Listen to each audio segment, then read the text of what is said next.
এই অঙ্কটা খেয়াল করুন, টাকায় 4টি করে লিচু কিনে 5টি করে বিক্রয় করলে শতকরা কত ক্ষতি হবে?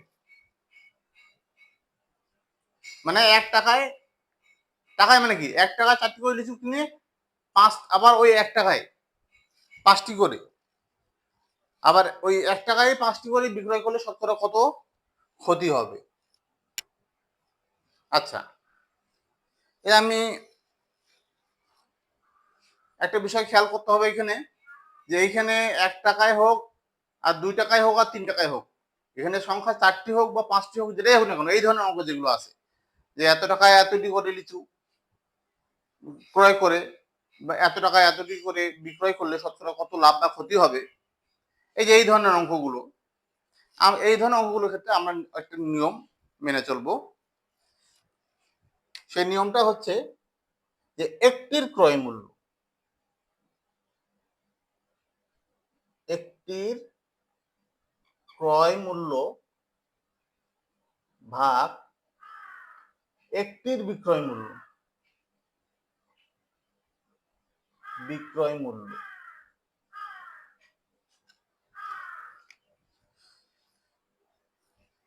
একটির ক্রয় মূল্য আর বিক্রয় মূল্য থেকে একটা, অর্থাৎ একটার ক্ষেত্রে আমি যত লাভ বের করব, ওই লাভটার যে পার্সেন্টেজটা আসবে, একাধিক পণ্যের ক্ষেত্রেও যে লাভ আসবে সেই লাভের পার্সেন্টেজটা একই আসবে। কিভাবে একই আসবে এইটা আমরা পরে সুযোগ হলে আলোচনা করব। এতটুকু আপনাকে মনে রাখতে হবে যে একটা পণ্যের ক্ষেত্রে যে লাভটা হবে বা ক্ষতিটা হবে, একাধিক পণ্যের ক্ষেত্রেও একই লাভ বা ক্ষতি আসবে, পার্সেন্টেজটা, লাভ বা ক্ষতি পার্সেন্টেজটা একই আসবে। লাভের পরিমাণটা কম বেশি হবে, কিন্তু পার্সেন্টেজটা কি হবে? একই হবে। এটুকু মনে রাখতে হবে আমাদের। তাহলে একটির ক্রয়, তাহলে আপনারা খেয়াল করুন, এখন একটির ক্রয় মূল্য আমরা কিভাবে বের করব? আমরা খেয়াল করুন, আমরা যদি বলি 10টি কলমের দাম 50 টাকা, অতএব একটির দাম কত হবে? একটির দাম কত হবে? আপনি নিশ্চয়ই বলবেন 5 টাকা, তাই না? 5 টাকা কিভাবে আসলো? 50কে আমরা 10 দিয়ে ভাগ করে যে 5 টাকা পাইছি, তাই না? তাহলে এই যে 50কে 10 দিয়ে ভাগ করলাম, এই 50টা কি?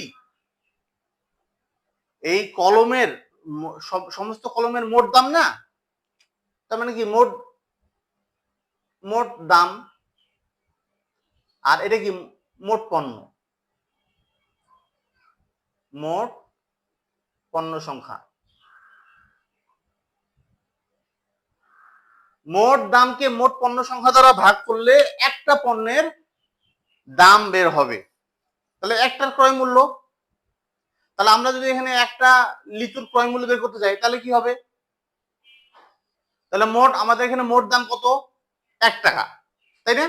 টাকায় 4টি করে বলছে, তাহলে মোট দামটা 1 টাকা, তাহলে 1 উপরে দিলাম, আর নিচে কত, কয়টা পণ্য, মোট পণ্য সংখ্যা, মোট পণ্য সংখ্যা 4টি। আচ্ছা, ভাগ একটির বিক্রয় মূল্য, বিক্রয় মূল্যটা, একটা বিক্রয় মূল্য কত হবে? মোট দাম, মোট দাম কত? 1 টাকাই, তাই না? 1 টাকা, 1 টাকাই তো বিক্রি করছে, উপরে 1, আর মোট পণ্যের সংখ্যা 5, তাহলে কত হলো? এখন আমরা ক্যালকুলেশন করব। দেখুন, উপরে 1/4, এটা ঠিক রাখলাম, আর ভাগকে ভাগ রাখা যাবে না, আমাদের ক্যালকুলেশনের সুবিধার জন্য অবশ্যই ভাগকে গুণ বানাতে হবে। ভাগকে যখন আমরা গুণ বানাবো এগুলোর ক্ষেত্রে, তখন ভাগের যে পরে যে ভগ্নাংশ থাকবে, এটা হরটা লব আর লবটা হর হয়ে যাবে, অর্থাৎ নিচেটা যাবে উপরে, উপরেটা নিচে আসবে। তাহলে উপরে যাবে 5, নিচে কত আসবে? 1, তাহলে 1 1 কাটা গেল, তাহলে উপরে থাকলো 5, নিচে থাকলো 4। তাহলে এই যে 5/4 কে আমরা কি লিখতে পারি? এটাকে আমরা লিখতে পারি 5:4, অনুপাত আকারে যখন লিখবো, উপরেরটা আগে লিখবো, ইস্টু নিচেরটা, ঠিক আছে? আচ্ছা, এইটা কি? এটা আমাদের কিন্তু ক্রয় মূল্য, তাই না? একটির ক্রয় মূল্য, আর এটা কি? একটির বিক্রয় মূল্য, একটির বিক্রয় মূল্য। তা ক্রয় মূল্য থেকে বিক্রয় মূল্য কিন্তু কম, ক্রয় মূল্য থেকে বিক্রয় মূল্য কি? কম। কম হওয়ার কারণ ওই জন্য তারা চাইছে শতকরা কত ক্ষতি হবে। আপনি যদি 10 টাকায় ক্রয় করে টাকায় বিক্রয় করেন তাহলে তো আপনার লস হবে। তো বিক্রয় মূল্য কম যখন হবে তখন তো ক্ষতি হবে। অতএব ক্ষতি কত হলো? 5 বিয়োগ 4 সমান সমান 1 টাকা। অতএব শতকরা ক্ষতি, অতএব শতকরা ক্ষতি, আরো তো পার্সেন্টেজ চাইছে তাই না? শতকরা ক্ষতি কত হচ্ছে? যার সাপেক্ষে বা যার সাথে তুলনা করে আমরা শতকরাটা বের করব সেটা হচ্ছে নিচে ক্রয় মূল্যের সাপেক্ষে আমরা বের করবো। আমরা সবসময় জানি যে ক্রয় মূল্যের সাপেক্ষে লাভ বা ক্ষতিটা বের করতে হয়। ক্রয় মূল্য কত এখানে? ক্রয় মূল্য 4 তাই না? ক্রয় মূল্য 4 না, এই বিক্রয় মূল্য 4, ক্রয় মূল্য 5, ক্রয় মূল্য 5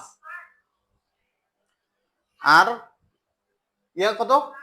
কার কার কার শতকরা বের করবো? 1, একটা উপরে গুণন 100, যেহেতু শতকরা বের করবো এই জন্য 100 দ্বারা গুণ। তাহলে কি আসবে? 5 দিয়ে যদি 100 কে কাটি, 5 20 100 সমান সমান 20%। এটা আমাদের কিন্তু আনসার। শতকরা 20% আমাদের ক্ষতি হবে। আশা করি বুঝতে পেরেছেন।